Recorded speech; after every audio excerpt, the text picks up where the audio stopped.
Voilà, merci de nous rejoindre pour vous informer. Mesdames et messieurs, bonsoir et bienvenue à cette nouvelle livraison d'informations sur votre chaîne.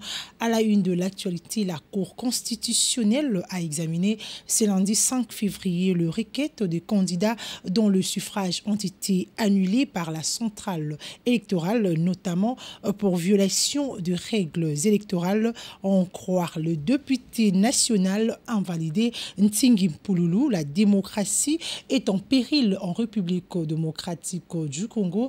Pour ces derniers, l'équipe de Denis Kadimon était dans l'incapacité de prouver qu'il a utilisé frauduleusement le machine. Je crois que vous venez de suivre la série. Vous avez suivi l'exposé de mes avocats et mon intervention. Tout le monde a suivi. Vous avez vu que la CENI n'a répondu à aucune question sur la fraude, sur la corruption et à la détention de la machine. La démocratie est en péril. Attendons la décision. Savent étudier le dossier. Dès lors que le dossier est recevable, fondé. Je vous dis que non fondé, c'est sa lecture. C'est une décision qu'il a lue sur le banc. C'était déjà saisi. J'ai vu, non? La décision était déjà saisie. Est-ce qu'il avait une machine et l'imprimante sur place? La Cour constitutionnelle ne devrait pas blanchir le candidat dont le suffrage ont été annulés par la Commission électorale nationale indépendante. C'est ce que soutient Foumou Toto, communicateur de l'Union sacrée de la Nation, sur l'examen de requêtes de contestateurs de cette mesure de la centrale électorale. Déjà, tout le décor est planté pour révéler qu'il y a des vrais problèmes et des malaises au sein de l'Union sacrée. Pas à notre niveau, nous les petits peuples de l'Union sacrée, mais au niveau des grands de l'Union sacrée. Tout ce que je sais, c'est que le président Mbosso n'a pas l'habitude de s'exhiber. Et que le président Mbosso n'est pas un homme de Cuba. Mais tout, parce que tout accusé jouit de la présomption d'innocence. C'est à celui qui l'accuse de vouloir débaucher les députés du président Bad. Encore faudra-t-il dire. Débaucher, ça veut dire que quelqu'un est réellement marié et qui veut devenir la femme ou le mari d'un autre. Mais est-ce qu'un député appartient à un homme une fois élu? Mais le mandat d'un député national n'est pas impératif. Parce que les opinions d'un député pendant le mandat sont libres. Est-ce qu'il faut dire que c'est le président Mbosso qui veut débaucher ou bien il faut voir les choses autrement? Si votre femme devient la femme d'un autre, la faute, oui, à votre rival, mais vous n'avez pas à vous reprocher. Si cela était vrai. Moi, je pense qu'il y a lieu de présenter les choses autrement et que je ne pense pas que le président Mbosso est un homme politique de ce genre-là.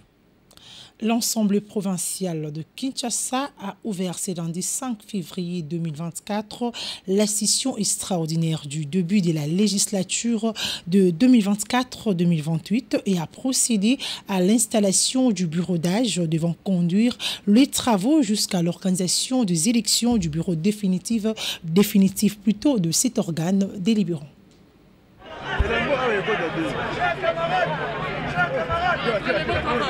C'est sous une chaleur suffocante que s'est ouverte la plénière inaugurale pour la législature 2024-2028 de la 3e République de l'Assemblée provinciale de Kinshasa, située dans la commune de La Gombe. Présidé par le secrétaire provincial de l'Assemblée provinciale, ce dernier a, dans son speech, félicité les 9 députés provinciaux réélus pour cette législature, tout en saluant le député nouvellement élu. Cette première plénière a eu comme principal point à l'ordre du jour, à savoir l'installation de membres du bureau provisoire. Le dit bureau est composé de l'honorable Mbokoso Honoré, âgé de 66 ans, qui va assurer la présidence. Il sera accompagné de 2 benjamins. Il s'y est de noter que le bureau d'âge installé va notamment pencher sur l'élaboration du règlement intérieur du Parlement ainsi que la validation de mandats de députés. L'Assemblée provinciale de Kinshasa est composée selon la Constitution de la République de 48 députés dont 44 élus au suffrage universel direct et 4 autres par la voie de corporations qui sont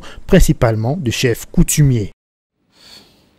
Présents à cette première plénière, les députés provinciaux ont salué de vive voix l'ouverture de la législature et c'est malgré la tension observée il y a quelques jours au sein de cet organe délibérant par les administratifs. Ces élus promettent de travailler d'arrache-pied pour répondre efficacement aux nombreuses attentes de la population quinoise. Michel Manzita. On est là, c'est une législature des défis. Il y a beaucoup de défis que nous devons relever dans la vie de Kinshasa. Nous allons travailler pour les bien-être des Quinoises et Quinoises et pour la population des Quinoises en particulier. On est venu ici, ce n'est pas pour dormir, ce n'est pas pour l'argent, c'est pour travailler. Donc un député, c'est quelqu'un qui parle au nom de la population. Donc, nous allons nous mettre au travail, nous allons travailler pour que les Quinois sentent que réellement ils ont élu ou réélu des gens capables et qui peuvent le défendre. Donc on se battra pour que les choses tournent bien dans Kinshasa et à Kissé d'une manière particulière. Donc nous pouvons que les souhaiter bonne chance. Ya yambo naza nesengo pona kolobela bana monga fula parce que eza d'abord esengo makasi parce que o eza mbala mibale naza la candidat ya mbala oyo population ya monga fula endimi na lobela bango na beaucoup se na koloba ete bana monga fula bayebi ke na kolobela famille te na ye awa pona kolobela makambo etali commune ya monga fula o eza confronté na ba problème ebele et awa na kati assemblée provinciale tokomeka tokobunda po tokoka kotrouver ba solution oyo ekopesa bango kimia et honneur pona tina oyo bapesaki biso bavoix. Le député provincial Jean Ladilas Umba Lungangi a été désigné président provisoire à l'Assemblée provinciale du Haut-Katanga dans le sud-est de la République démocratique du Congo à l'issue de la plénière inaugurale tenue ce lundi 5 février 2024 à Lubumbashi. Vous le savez, nous sommes dans la province du Haut-Katanga.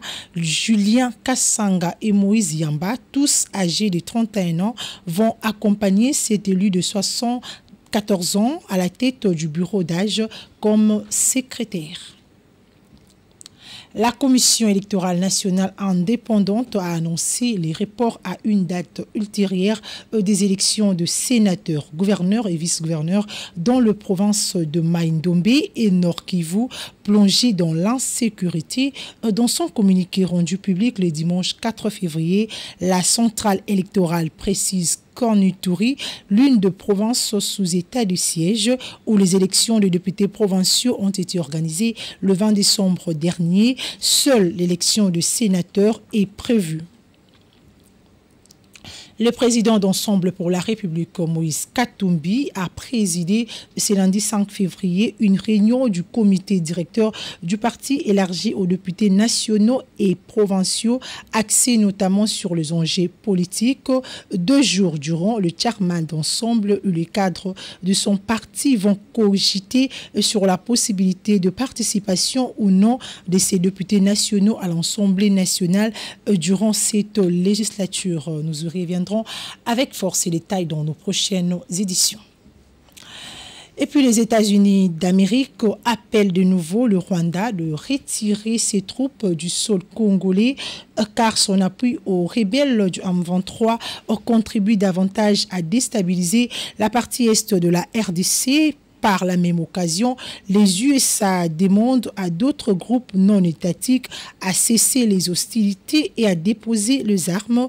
Ce communiqué du gouvernement américain fait suite aux fortes mobilisations observées le week-end dernier sur les réseaux sociaux contre les atrocités commises dans la partie orientale de la République démocratique du Congo. Et la 30e édition de la conférence minière internationale Indaba Mining s'est ouverte. C'est lundi 35 février 2024 à Cape Town, en Afrique du Sud. Elle est placée sous le thème « Adopter le pouvoir du bouleversement positif, un nouvel avenir prometteur pour l'industrie minière en Afrique ».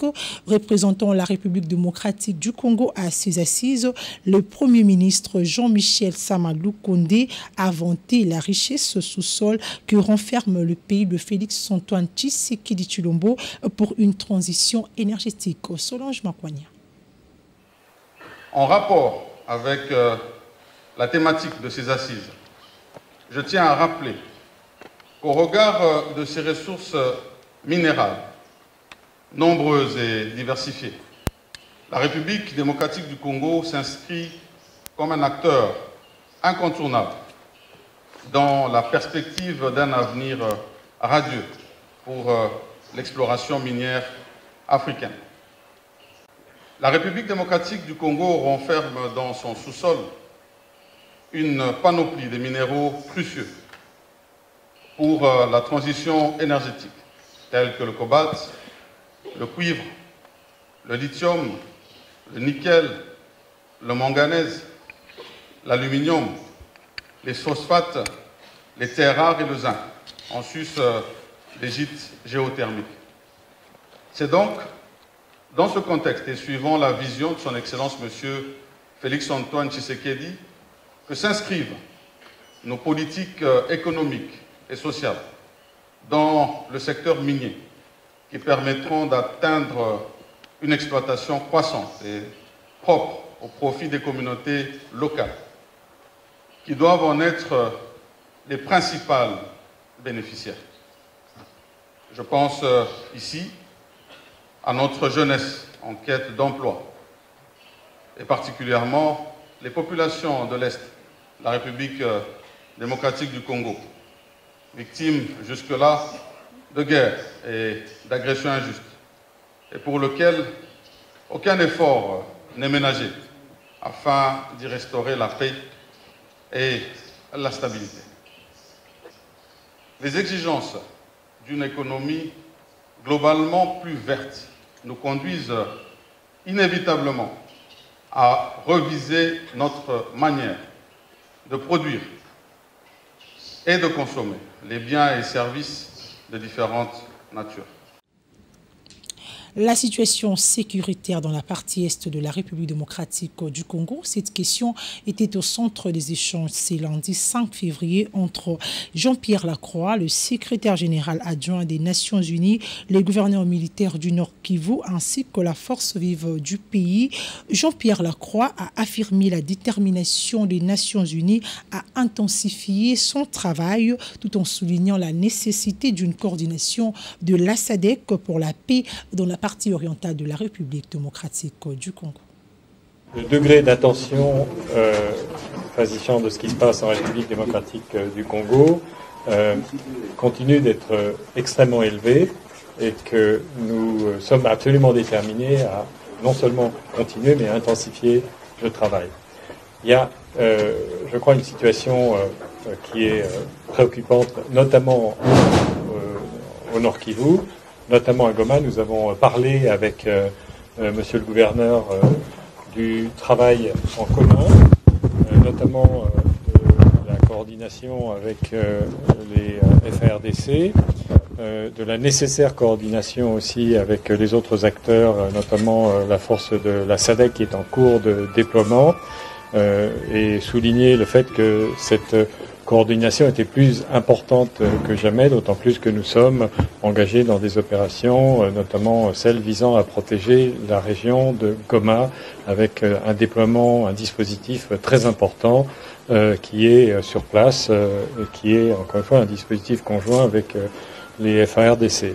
Après, il y a la situation des civils, et ce que nous faisons, c'est aussi pour faire en sorte que le plus de protection soit donné aux populations civiles et que l'aide humanitaire puisse être fournie à ceux qui en ont besoin. Alors, certes, il y a un plan de désengagement qui a été négocié avec les autorités congolaises. Je rappelle que le désengagement de la MONUSCO est une demande des autorités congolaises. Ce plan de désengagement prévoit une première phase qui concerne le Sud Kivu. Nous sommes en train de travailler pour le mettre en œuvre. Il y a des responsabilités de part et d'autre, puisque au fur et à mesure que nous allons nous désengager, le plan prévoit que se redéploient les forces armées congolaises et les forces de police congolaises. Le propos discours tenu par le journaliste Patrick Lokala le week-end dernier dans une chaîne YouTube de La Place contre l'honorable Eliezer Ntambwe ne sont pas du tout digérés dans l'entourage de l'élu de Lukunga.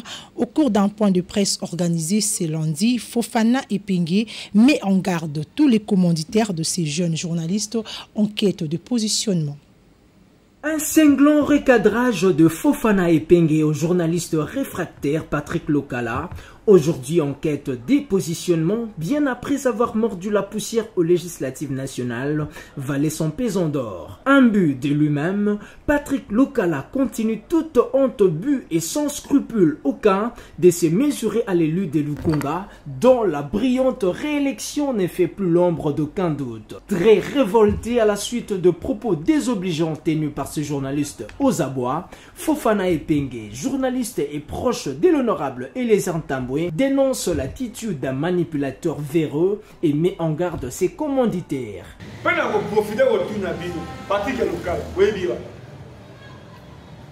Patrick Lokala, c'est mon jeune frère. Il est de Sankourou comme moi. Mais moi, ça me fait mal quand Patrick Lokala parle beaucoup de Katanga. Alors, il a Sankourou. Parce que ma fille est Sankourou, elle est fière. Il y a quelqu'un qui a un journaliste qui a ça. Moi, je suis un Kachobu. Est-ce qu'il y a un Kachobu dans Sankourou? Quand Peter, Azan grand, nous avons respecté. Azan moko atambwane les. Na fingité. Maintenant nous avons mon qui est compagnon naïe, bana misala naïe na chaîne naïe. Bazo sagana Eliezer. Vili ba otia musapinalisu. Fofana Epenge a, par cette occasion, remercié toute la population de Lukunga pour le suffrage exprimé en faveur de l'honorable Eliezer Ntambwe Mposhi.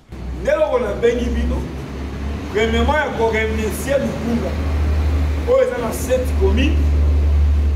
Oh, ils ont dit honorable Eliezer juste double brassard. Na minute, oh, a votaki. Na oh, a votaki. Ils ont la patrouille sur Kendaki. Mais là, vous à travers Bangouma, à Sali Malaise, à Gokite, à Zoninda. Mais dans mon thème, il y a voté les policiers. Je ne sais pas si Sali Kapaya les policiers. Je ne sais pas si reproché que c'est un comme on a polo, moi, Kolo Lupam. Pour que ça n'a pas fallu, on a évacué les airs comme moi, Kolo Lupam. Bah, vous allez dire comme les policiers. Pour qu'ils négocient la bataille. N'est-ce pas pour la Par sa sortie médiatique face au très célèbre journaliste Jean-Pierre Kayembe, le triste journaliste impénitent et versatile a donc manqué l'occasion de se taire. En société, les usagers de l'avenue Tombalbaye dans la commune de Lagombe lancent un SOS aux autorités attitrées pour la réhabilitation de cette artère. La chaussée disparaît peu à peu et laisse la place à des trous de part et d'autre, situation qui ne facilite pas le trafic sur cette voie. Regardez. Il est devenu quasiment impossible de circuler dans la capitale congolaise en toute quiétude. 100 mètres dans les rues de Kinshasa suffit pour élever une plainte. L'état de route et l'insalubrité qui y règne ne permettent pas à la population de vaquer tranquillement à ses occupations. Nous sommes sur l'avenue Tombalbaye dans la commune de Lagombe. Le manque de caniveau dans son croisement avec l'avenue Kassavubu est à la base de la dégradation progressive de cette artère. Jour après jour, la chaussée disparaît et laisse la place à des trous béants, chose qui rend difficile la mobilité de piétons et de véhicules. C'est là où vraiment tout le c'est là où on s'arrête, gouverneur de la ville, à ça, juste 5 à 10 mètres, dans l'hôtel de ville. Mais c'est là où tout le ça fait des années. Au moins, on a beaucoup de pharmacie, moi, en gamme. Pharmacie, moi, en gamme. Tu fais qu'à la cité, du colon, c'est là où c'est là où ça y a un mobimba, on est là mobimba.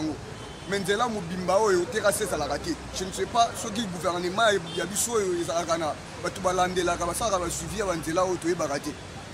comment est-ce que ça la nzela boye terrasse eza te soko tali place wana liboso komona source to amai nyonso ba toilette bandako ebimaka kaka mais gouverneur de la ville azaka 0 mètre nzela oyo boye côté que eza te bato otekata te soko tali wana omona pharmacie mituka ezoya te ekoma oboya mpona nini côté que eza te baobanga bamai moyen osala autrement eza te mais tofuta bambongo eza ya balita. L'avenue Tombalbaye est d'une importance capitale. Sa détérioration sous les regards des autorités plonge les usagers et les habitants de ce coin dans la désolation. Voilà, ça n'est fini pour cette session d'information coordonnée par Nathan Kilimba et Michel Mandita, le tout sous la supervision de Grévis Tekilazaire.